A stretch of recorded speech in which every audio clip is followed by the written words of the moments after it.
This is St. Louis on the Air from St. Louis Public Radio. I'm Elaine Cha. In the spirit of winter holiday gift-giving, cozy indoor time away from that outside cold and turning the page from 2025 to 2026, it's time for our annual show dedicated to the best books of the year. And in keeping with tradition, we have two full-time bookworms joining us to share their picks. Jennifer Alexander is Collection Development Librarian at St. Louis County Library. Jennifer, it's wonderful to have you back. Hello, thank you. And also with us is Lauren Brickey. Lauren is Manager of Collection Development at St. Louis Public Library. Great to see you, Lauren. It's great to see you too. Thank you. Now, the other part of our year's Best Books tradition is making you part of the conversation. And judging by your responses to our social media calls for your favorite titles in 2025, you are more than game for that. One of the titles that wowed our listeners is a book called Lilith. It was a 2023 book by Nikki Marbury. Julie wrote to us about that and says, it's a subversive reimagining of the myth of Lilith, the woman allegedly created before Eve. It draws from suppressed scriptures covering the creation story, Noah, Jezebel, and Mary Magdalene. As a former evangelical Christian, she adds, I found the retellings quite empowering. 5 stars and 3 exclamation marks. We also want to hear from you. What's the best book you read that was published this year, and what did you enjoy most about it? Give us a call at 314-382-8255. That's 314-382-TALK. We'll take your emails too. Send them to us at talk@stlpr.org. And now, picks from our guests. Tell us about a 2025 title right in the middle of your list, Jennifer. Well, right in the middle of my list, I guess I'm going to go with the one that has stuck with me that I think of most often. You know, some books you read and a month later you can't tell someone what it was about. But this one, Heart the Lover by Lily King. It's Lily King is a very popular author and people love her, and I had never read anything by her before, but this is a beautiful romance. It's told from the perspective of adults looking back at a college romance, and it's heartbreaking and it's very moving in that it does not dismiss young love at all, but it definitely places it as like this could only happen to young people and like the confusion and sort of heartache of that time. Mm-hmm. It was really great. How did you come to this book? The cover. Oh, yeah. What does the cover look like? So we purchase books for the library, and so we see the cover. The cover has sort of these stylized eyes and tears, and I had heard so much about Lily King. People love her books, so I thought, I'll give this a try. Mm-hmm. So, and again, that's Heart the Lover by Lily King. Lauren, what is in the middle of your list? Or maybe it's something that you're thinking of now that you've heard Jennifer talk about hers. Yes, when Jennifer had mentioned the cover of the book was what really drew her. It's the same for this book, too. I chose R.F. Kuang's catabasis. Excuse me. I always have a hard time with that word. There was a lot of conversation of how are we going to say this? Yes, how are we going to say this? Yeah. I loved Catabasis. It is definitely a book that is quite the journey. It is a journey about 2 academics who go through hell to bring back their professor, who they both believe that they are that they had accidentally killed. Oh. And it's fascinating. There are a lot of literary references in the book, which made me very excited in reading it. But also the cover itself is just wonderful. And it's one of those books that is in trend with the forage pages right now, the forage spines. And so it was truly beautiful just looking at it. I have it sitting here right with me right now looking at it. So when you say the forage, you're talking about what people are seeing at different angles, right? Yes. It's these beautiful painted books. You can see On this book, for example, these beautiful waves, there are two characters falling into the waves, and there's also a flame reference here as well. So it's on theme with hell, if you will, and is really quite exciting to look at. Yes. And that dust cover, it says at the top, it's a hell of a story. So that book is by R.F. Kuang. It's called Catabasis.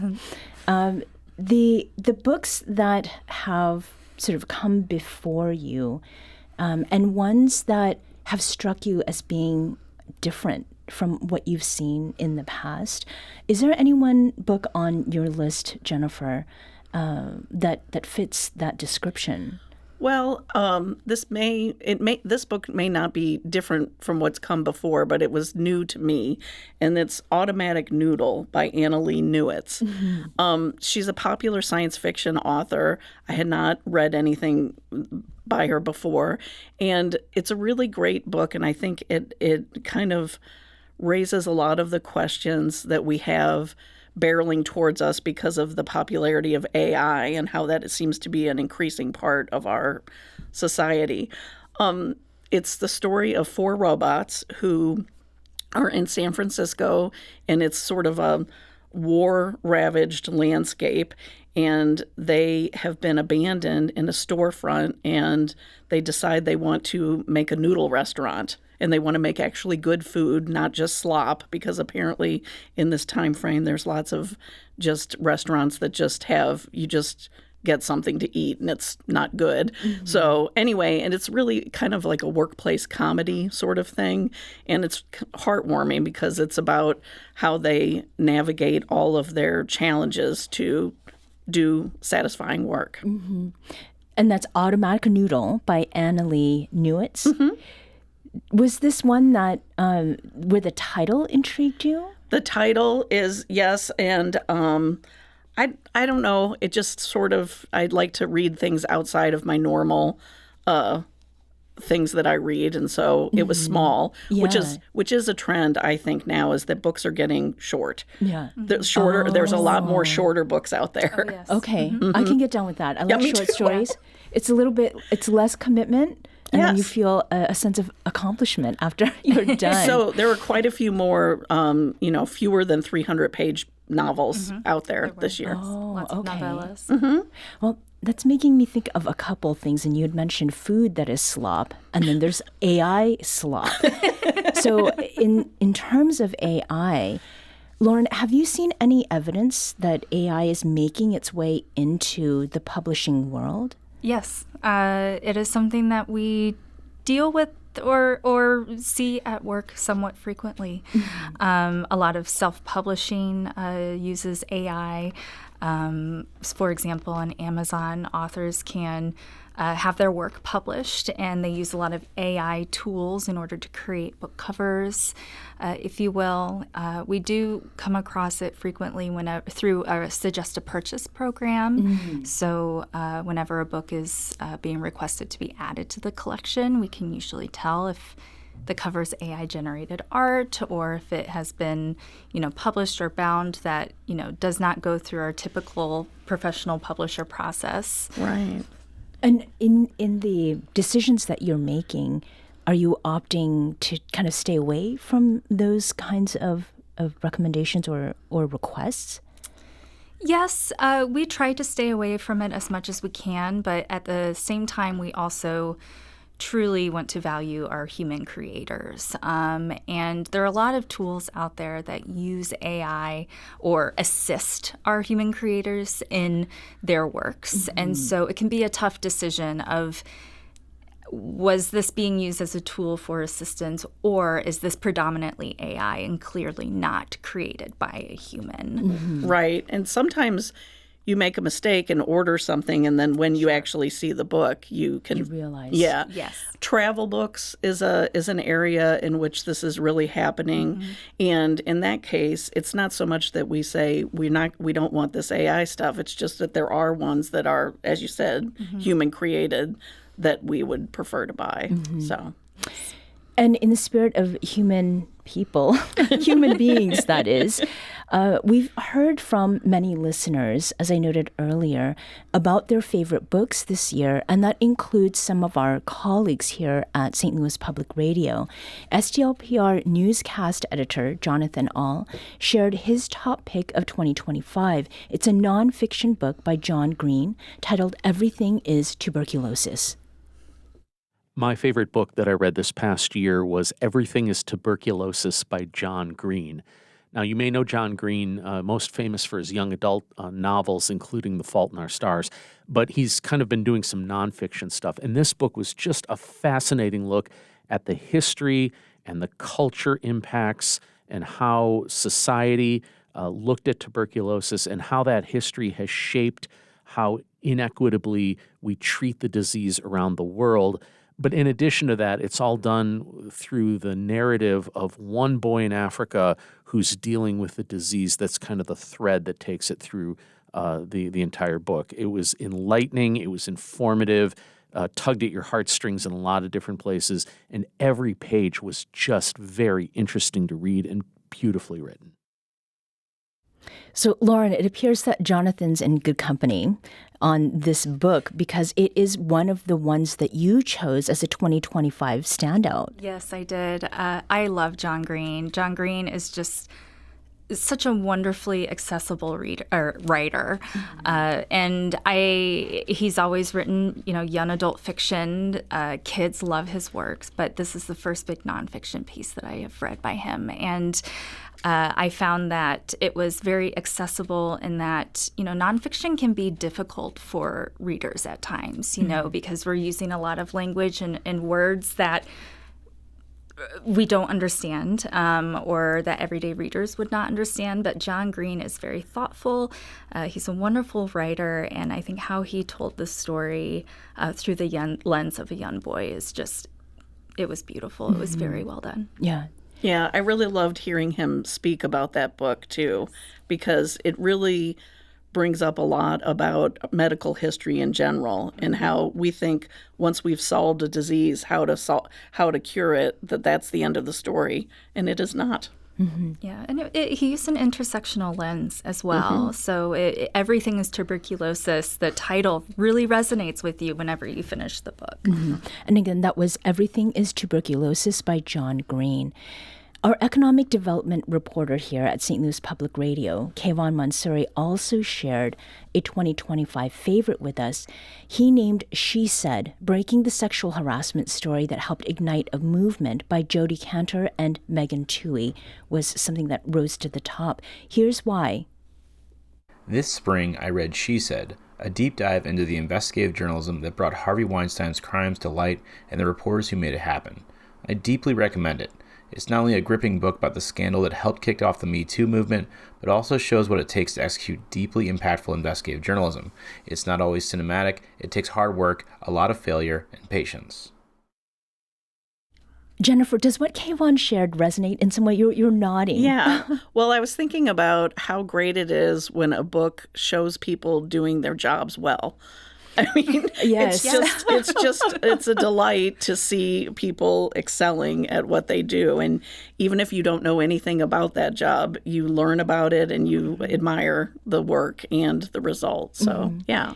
Was there a book on your list that reflects something about, what Kayvon mentioned there? It could be in how much work goes into a book or exploring a subject? Well, one that I really liked on nonfiction was A Long Game, Notes on Writing Fiction by Elizabeth McCracken. So this is kind of a niche book. When you look at the title, you think, well, this is for writers, people who are interested in advice about writing. But then it turns out it's not that at all. It's more of a book of philosophy because her angle is, and then she's a famous novelist. She's had many successful books, and then she's taught for 35 years fiction and writing. But her angle is that every piece of advice can really be thrown away because the opposite can also be true. And so she goes through fads in writing advice, like things like write what you know, or show don't tell, that kind of thing. And then she just shows examples of where the opposite is also true. So it was really interesting about life and just writing, yes, reading, yes, but living. So we need to take a quick break. And before we go, I need to mention the name of that book again. And it was a long game, Notes on Writing Fiction by Elizabeth McCracken. That also sounds like a great book for people maybe who have writing aspirations for the new year. We'll be back shortly to continue our Best Books of 2025 conversation with Jennifer Alexander of St. Louis County Library and Lauren Brickey of St. Louis County Library. But we want to hear from you as well. What's the best book you read this year and what wowed you about it? Let us know by giving us a call at 314-382-8255. That's 314-382-TALK. We'll also take your emails at talk@stlpr.org. We'll be right back. This is St. Louis on the Air on St. Louis Public Radio.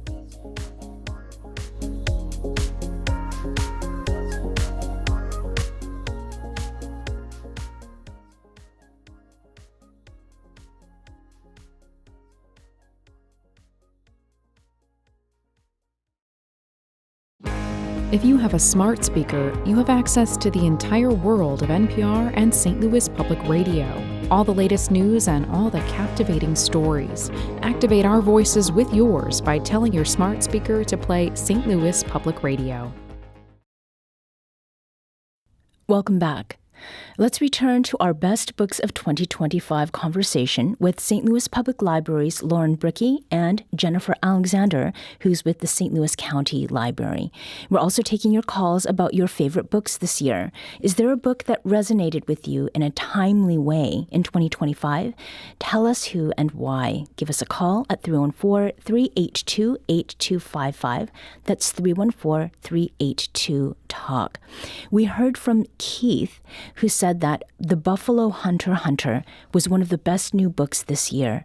Keith said, I've been a fan of Stephen Graham Jones for a long time now, and this one completely blew me out of the water.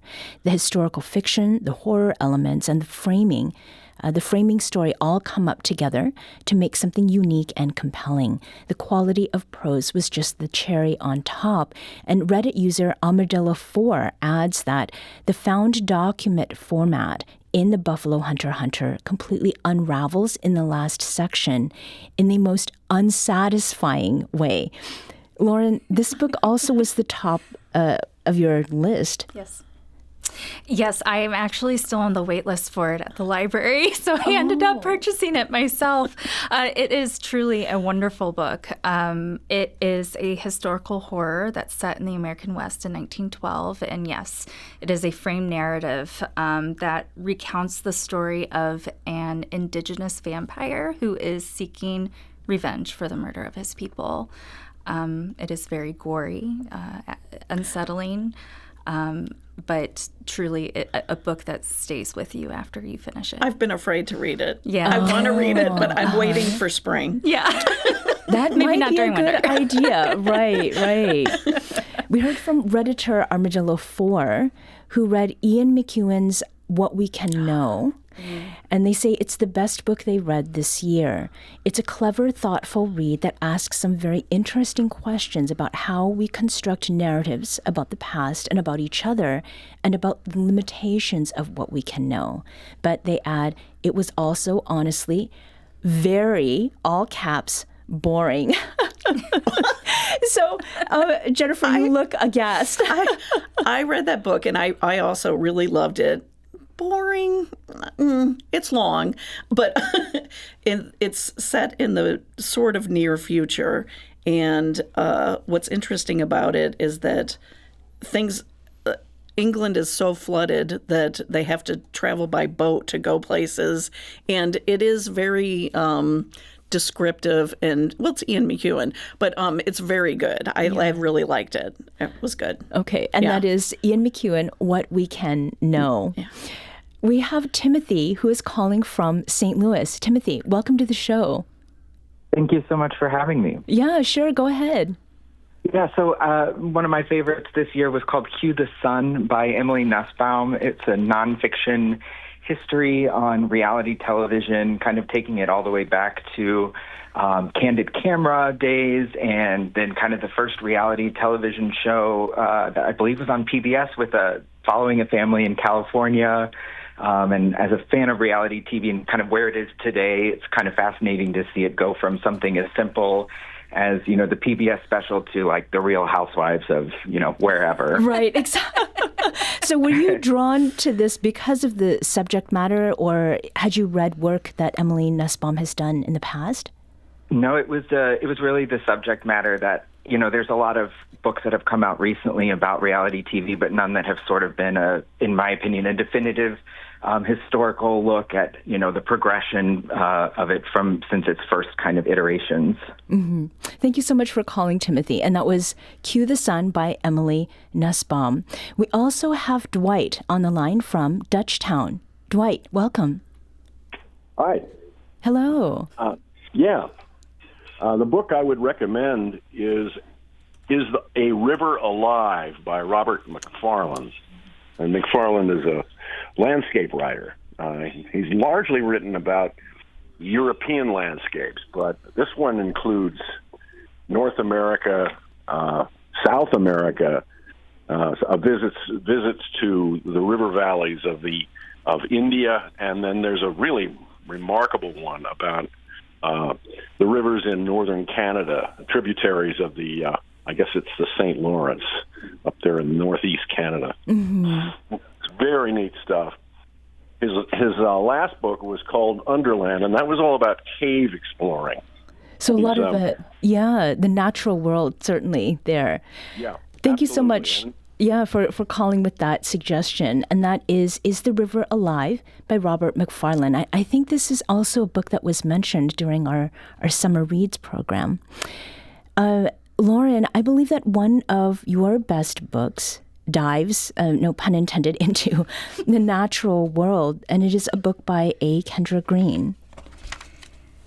Yes, this is a book called No Less Strange or Wonderful, and it is a memoir that starts with her, experiencing the pandemic and how she had dealt with the pandemic. But I think that in many ways the book is about bringing her closer to the natural world and becoming more present and observant of everything around her. And you kind of forget that it's nonfiction as you're reading it. It is just beautifully written and a truly just delightful collection of essays. Mm-hmm.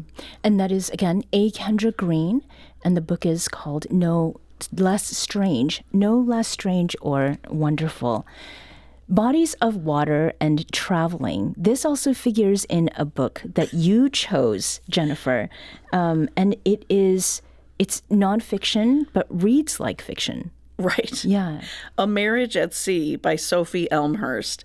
So Sophie Elmhirst is a British journalist, and she heard about this story that this book is about during COVID and asked herself, why doesn't everyone talk about this all the time?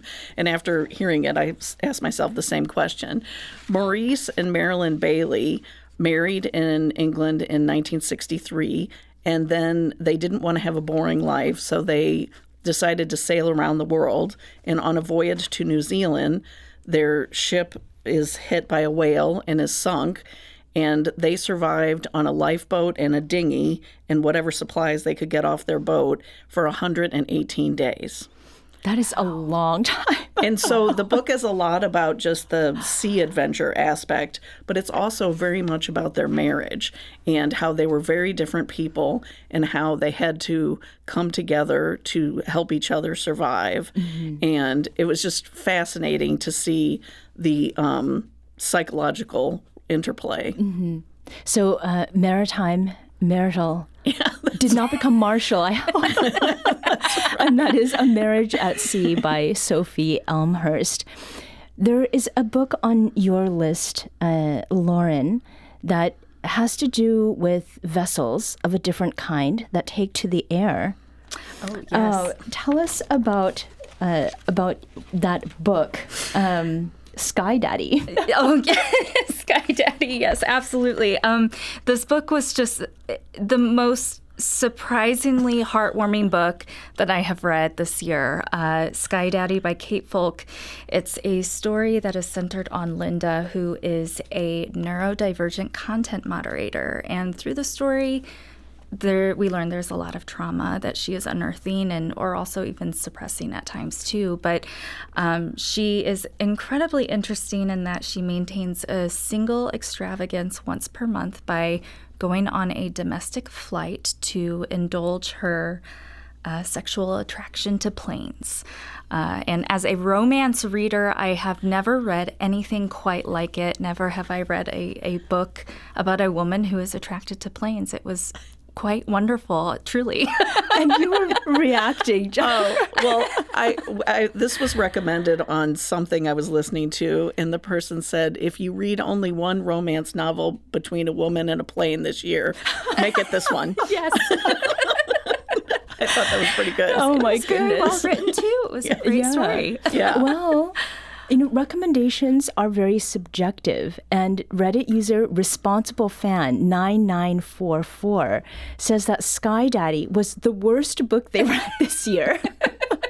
So maybe not for everyone, but for what it's worth, Sky Daddy has a Goodreads rating of 3.8 out of 5, which is generally considered good to very good. Are there any books on your list, Jennifer, that you really enjoyed, but maybe it's not for everybody for one reason or another?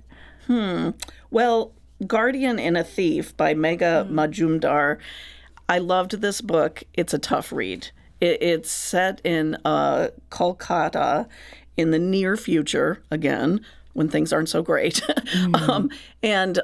Basically, they can't grow anything. There's famine, and people are out of food, and it's a crowded city, and it's become unlivable and unbearably hot. And you basically are dealing with two different protagonist families, and a woman and her elderly father and toddler daughter have visas, and they're ready to go to the United States and join her husband, who's working in Michigan. And they're robbed, and their visas are taken, and their passports. And then you also have a young man who's come to the city from the countryside, and he's trying to make his way and bring his family into the city. And basically, both people are just trying to protect their families, and they're at odds. And one person's success will be the other's failure. And it's hard. It's a tough read, but it was really a page turner, and you really were invested. Yeah. I mean, even your description of it is sort of making my blood pressure go. I know. It's tense. Yeah. Yeah. And that is Guardian and a Thief by Megha Majumdar.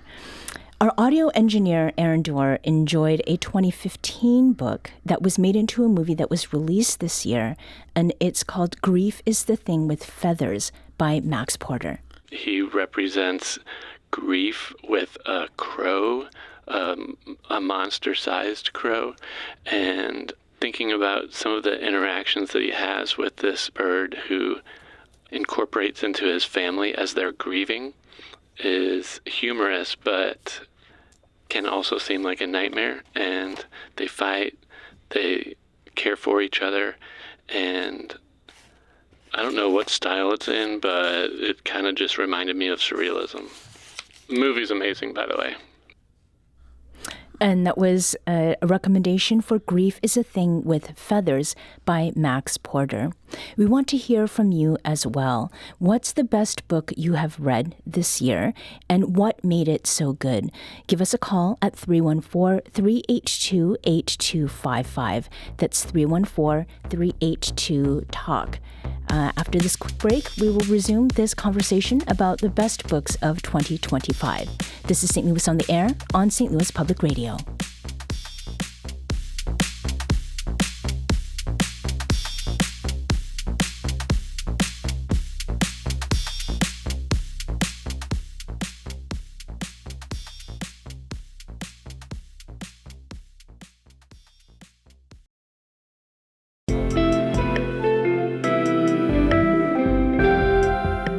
The Gateway brings you the day's news each weekday from around the St. Louis region and the state capitals. In Jefferson City, our schools are accredited. We don't need this bill. and Springfield. How many more years must pass before lawmakers see time is of the essence? I'm Abby Larico. Join me each weekday for The Gateway on the STLPR app or wherever you get podcasts. Welcome back. Before the break, we were talking about books that are tough to read, about heavy topics. And we heard from several people with nonfiction picks that fit in that category. Benjamin recommends the 2014 nonfiction book Empire of Cotton by Sven Beckert. Benjamin says the book shows the massive influence of the slave trade and the economic systems we still are trapped in today. A couple of people have written in to suggest Egyptian-Canadian author and journalist Omar Al-Akkad's 2025 debut, One Day Everyone Will Have Always Been Against This. In it, he reflects on how many people only oppose injustices after the fact when it's safe to do so. Harriet recommends Promise Me You'll Shoot Yourself by Florian Huber. It's about the wave of horror and shame that swept over ordinary Germans when the Reich fell and they realized what they'd done. Harriet adds with denoted sarcasm, thankfully it's not relevant to our current political circumstances at all. Have either of you found, Lauren or Jennifer, that library patrons are looking for books that speak to some of the most concerning issues of the moment? Jennifer? Yes. Well, the book, One Day Everyone Will Have Always Been Against This, that is one we've had to reorder many times because people are really wanting to read it. And one of the best titles of the year, I think, too, because it says it all right there. Yes, I think people are looking for sort of current events and explaining some of the tougher things. And so they want to get people's perspectives on it. So, yeah. I think people are looking for a lot of mental health books, too, and memoirs concerning mental health, navigating those experiences during this time. Absolutely. Lauren, one of the books that you've chosen, there are actually a couple, but one of them in particular gets at how people understand grief. Yes. Tell us about Yi Lee's Things in Nature Merely Grow is one of the best books I have read this year. This is about a mother, also a professor and writer, who is navigating the suicide of her second son. She lost her first son from suicide as well. So she has experienced just an immense amount of grief in her life. But this book reshaped how I thought about grief, because one of the things that she says about the word grief is that grief implies burden, and her sons were not a burden to her. And she instead uses the word abyss, and that she's living in this abyss, and every day is just one day at a time for her. And so it's beautifully written. It is putting logic to a very personal, emotional experience in a way that I have never read before. It really made me rethink it made me rethink grief afterward. It sounds like a book that one might need to read slowly. Yeah. Was that the case for you? I actually devoured it very quickly. Okay. I read it in 2 days. And it's one of those shorter, nonfiction works as well. I think it was definitely less than 300 pages. And so I read through it very quickly. But I think just because of her style of writing, and she was referencing other works, it was leading me to other things as I was reading it too. And so I was engaged the full time. Okay. The full time, yes. And that's Yi Lee with the book Things in Nature Merely Grow. Jennifer, a book that is on your list, it goes into the life of someone that people think they know very well because of what he has written. That's Mark Twain. Tell us about this Ron Chernow book that you've chosen. Yes. So Ron Chernow is a very highly respected historian. He's written about Washington, Ulysses S. Grant, Rockefeller, and of course, Alexander Hamilton. But so when he undertook to write about Mark Twain, you might think, what else is there to say? There have been so many biographies of Mark Twain, and Mark Twain wrote an autobiography, but he really did present the life in a way that you hadn't really heard all this stuff before. It's a gigantic book. It's like 1,200 pages. And he really deals with him as some people call him America's first celebrity. And it's his life rather than his actual literary career. And so when the book came out, some people criticized it, saying there's not enough explication of Huckleberry Finn or Innocents Abroad, but it's really about the life of this man who led a very interesting life, had a lot of different capers going on. He was a political pundit. He invested in things. He tried to be an inventor. He's very interesting. Mm-hmm. And when you had in your description that he's a poor investor, I thought, that's interesting. Oh, yeah. So his whole tour of going out and appearing in different cities, that was because he lost all of his money investing. He bought inventions that went bust. Yeah. So, and that is Mark Twain by Ron Chernow. We have Greg, who is calling in from Rolla about a book that was published a long time ago. Greg, welcome to St. Louis on the Air. Hi. Sure. Yes. Go ahead and share the title. Oh, it's a title taken from the Bible. It's called The Wings of the Dove, and it's a Henry James novel, one of dozens he wrote, and it's wonderful because it's based on Shakespeare's Macbeth. If you're familiar with that, and the two main characters reflect Lady Macbeth and her husband, and they try to get money from a friend of theirs who's dying. And how is it that you came to this book, Greg? Was it something that you've read in the past that you picked up again, or did someone recommend that you read this?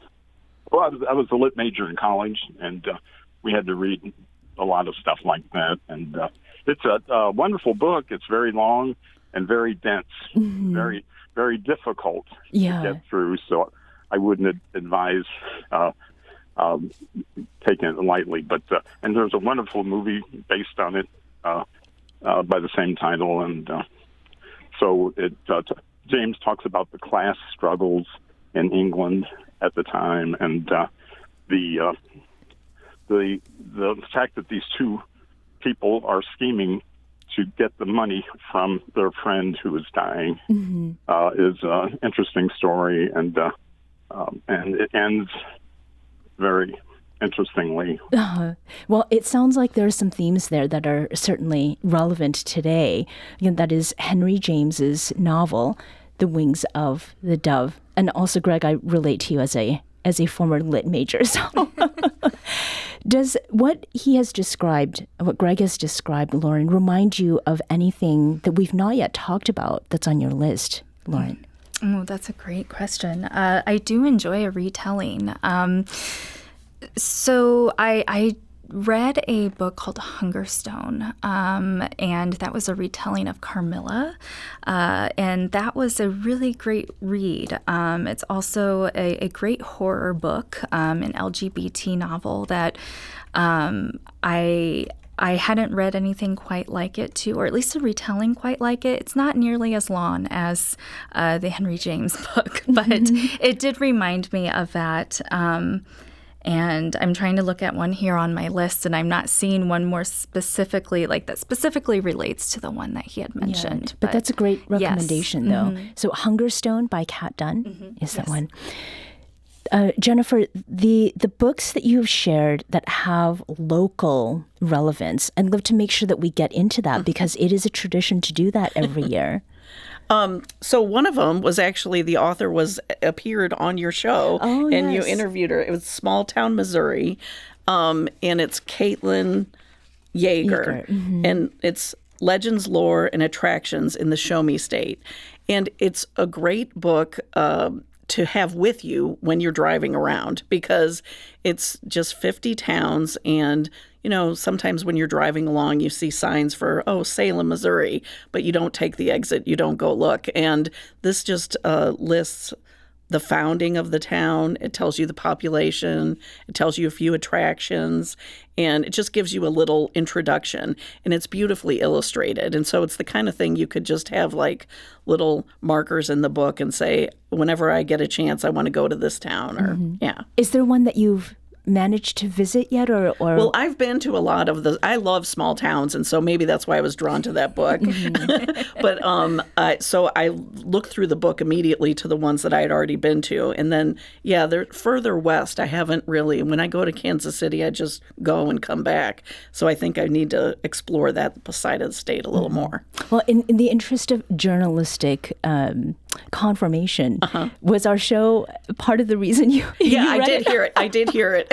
So, Great. And I liked that she said, you could just have this book in the car with you. And I thought, yeah, that's right. Right. And that is Small Town, Missouri by Caitlin Yeager. We also heard from Steph, who recommends The Memory Keeper of Kiev by Aaron Litkin.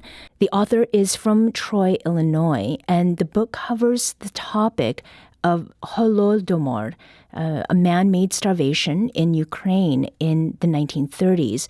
It was a topic Steph said she knew very little about, and added that the character development and storytelling was wonderful. The book flips back and forth between a character of that time period and a present-day character, and both stories are captivating, a wonderful and educational read. The two local books that you've chosen, Lauren, yes. Of these two, one caught my interest because you mentioned an audiobook. Tell us about this. Yes. Patricia Lockwood, Will There Ever Be Another You? I enjoy an audiobook that when the narrator is the author, and Patricia is narrating her own work. It is truly enjoyable. There is nothing like listening to Patricia reading her own work. I definitely enjoyed when she was impersonating her husband and his quote-unquote transmissions. He, at one point, develops a song about Anna Karenina, which led me to wanting to reread that book as well. But yeah, it is one that just made me laugh, but also question what on earth was even going on. And did you talk with people after you listened to this? Oh, sure. Yeah, I mean, what were some of the things that people had in response? Well, I think that a lot of folks had mentioned just how funny she is. I mean, the book is really about, a woman who has experienced long-term COVID, and she is trying to navigate that and get well from that. Okay. And so it's, there are a lot of conversations about COVID and how that had impacted people as well as their own health. But also just, Patricia's humor too, I think is resonating. And that is Will There Ever Be Another You by Patricia Lockwood. There's also a recommendation by Melissa for a 2025 book whose name we can't say on the air. So we're going to go with Shoot, because the FCC deems that a safe alternative for this colorful vocabulary word. And we can say the name of the book is Shoothead. Rhymes with lit head. This is by local author Benjamin T. Deshawn. And Melissa says that reading it made her laugh and feel better about her own life. Have you heard about this book? No, I have not. All right. Well, you've heard about it right here. And again, that's Shoothead by Benjamin T. Deshawn.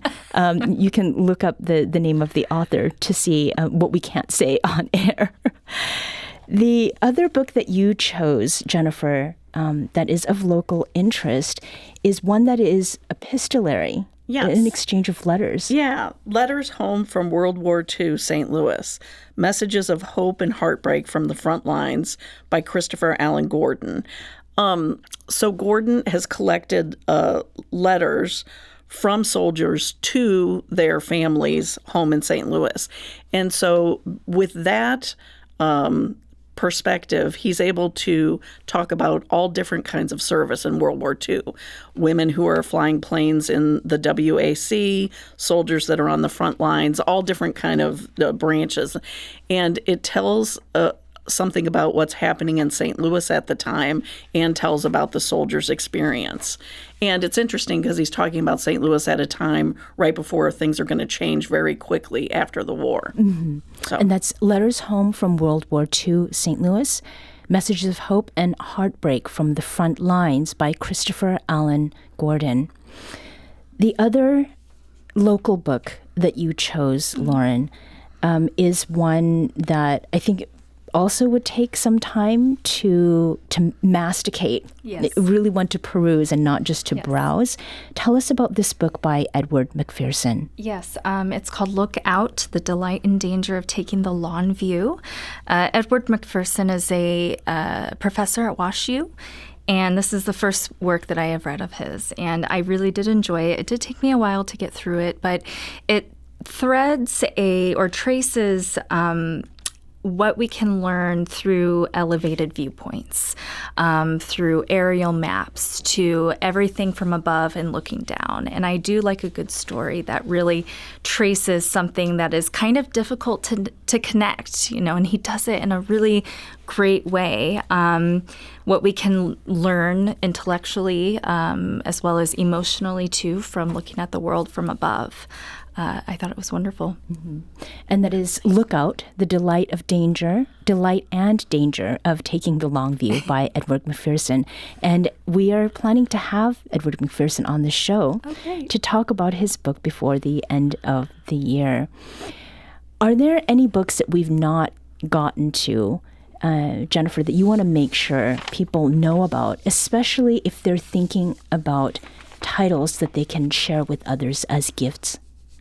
Oh, well, one that I have on my list is a great gift book is The American Revolution, An Intimate History by Jeffrey C. Ward and Ken Burns. And what this is the companion book to the documentary series that was just shown on PBS recently.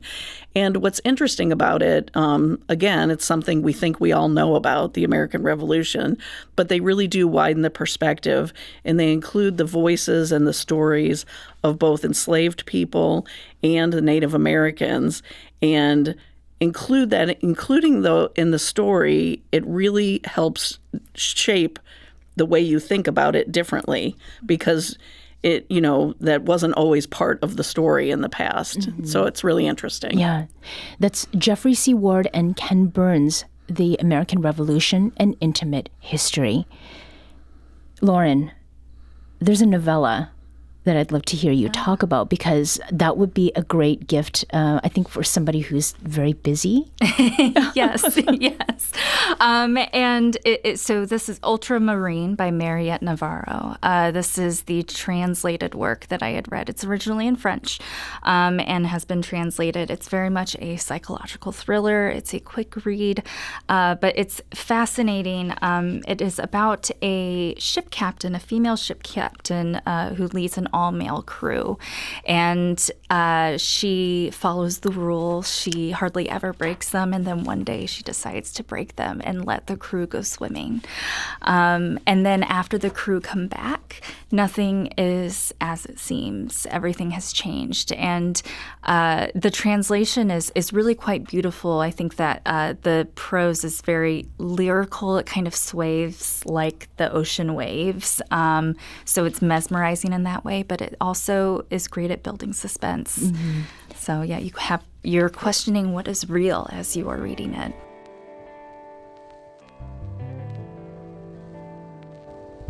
And that is Ultramarine by Mariette Navarro. Lauren Brickey is the Manager of Collection Development at St. Louis Public Library, and Jennifer Alexander is Collection Development Librarian at St. Louis County Library. Thank you so much for joining us. You're welcome. Thank you. Thank you for having me.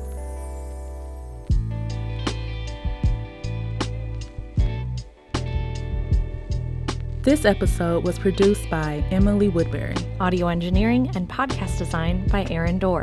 Our executive producer is Alex Hoyer. St. Louis on the Air is a production of St. Louis Public Radio. Understanding starts here. Do you find yourself regularly listening to episodes of St. Louis on the Air? Suggest us to a friend you think might enjoy our conversations. And leave us a review and rating on Apple Podcasts on the App Store. It's the simplest way to help people discover our show. Thanks. St. Louis Public Radio is a member-supported service of the University of Missouri St. Louis.